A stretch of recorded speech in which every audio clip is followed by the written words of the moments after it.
Bonjour, je suis Souleïka Absiye, consultante en agilité, présidente d'Ikili Consulting et membre du REDA.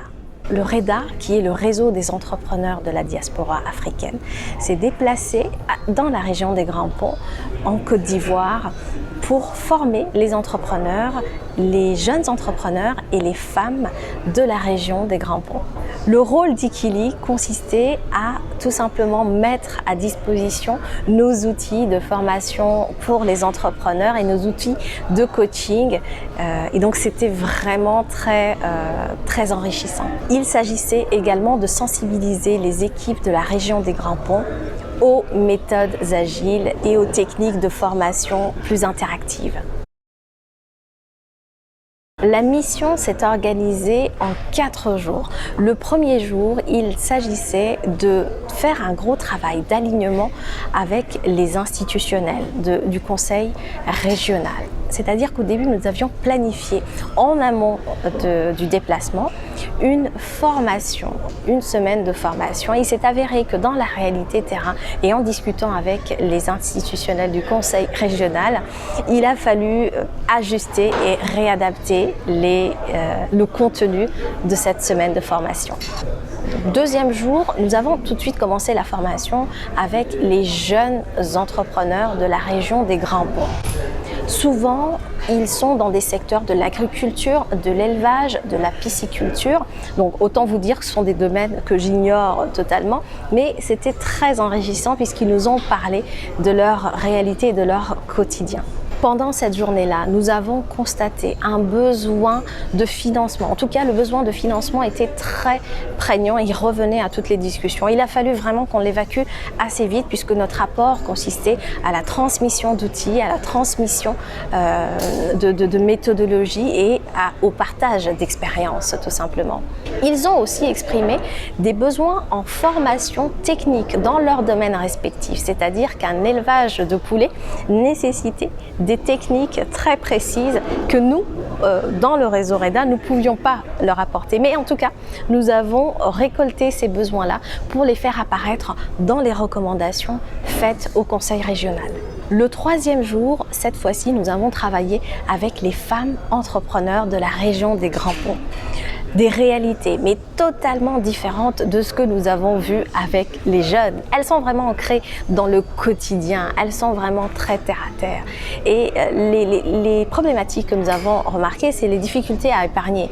Les difficultés à épargner qui étaient souvent liées au mélange en fait des finances entre les finances du foyer et les finances de l'entreprise. Donc avant même de parler de gestion financière, il a fallu aussi qu'on comprenne comment elles épargnaient. Donc il y a un système de tontine, c'est-à-dire une mutualisation de l'épargne qu'elles nous ont partagée. Donc il faut savoir qu'ici, les femmes ne sont pas du tout bancarisées, donc on ne peut pas leur parler de créer un compte épargne. Ça n'existe pas. Donc il a fallu vraiment qu'on fasse des recommandations qui collent à leur réalité. Dans cette expérience de collaboration avec la région des Grands Ponts dans le cadre de la contribution du REDA dont je fais partie, j'ai eu 5 enseignements. Le premier enseignement, c'est qu'il faut faire preuve d'une grande adaptabilité, voire même d'une grande improvisation. C'est-à-dire que d'heure en heure, nous ne savions pas ce que nous allions proposer. Et donc ça, c'était vraiment très déstabilisant. Rien ne pouvait être préparé bien en amont et il a fallu tout le temps réajuster, reproposer, s'adapter et improviser. Le deuxième enseignement, c'est qu'il faut d'abord comprendre les subtilités locales avant d'arriver avec les outils. Avant même d'arriver, nous ne savions pas si les femmes, par exemple, typiquement parlaient français.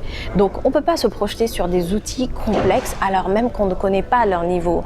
Donc on a vraiment tout simplifié et on a vraiment discuté avec elles pour comprendre et leur apporter des solutions.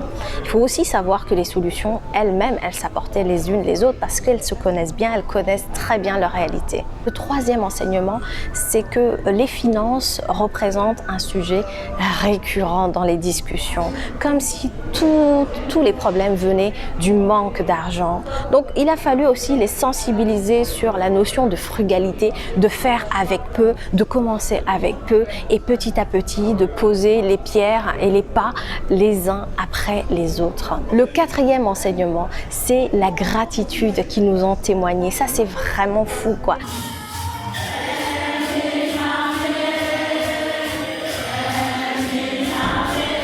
Je fais des formations en France et on ne reçoit pas autant de remerciements, autant de gratitude. Ces gens-là étaient vraiment très reconnaissants. Ils sont venus parfois de loin pour venir suivre la journée de formation et ça, c'est vraiment très louable. Donc pour certains, ils nous ont même offert des petites choses. C'était très, très chaleureux. Je tenais à dire grand merci à ce groupe Reda. Je vous remercie.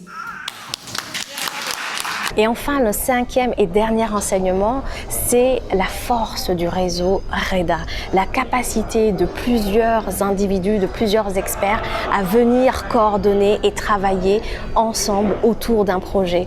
C'est un conseil vraiment que je vous donne. Si vous faites partie d'un réseau, il faut vraiment travailler ensemble autour de projets avec de gros enjeux. Les liens qui sont créés dans la sueur, dans l'effort, consolident vraiment ces rapports. Donc n'hésitez pas à le faire, travailler ensemble et ainsi vous vous connaîtrez mieux et vous pourrez mieux vous recommander.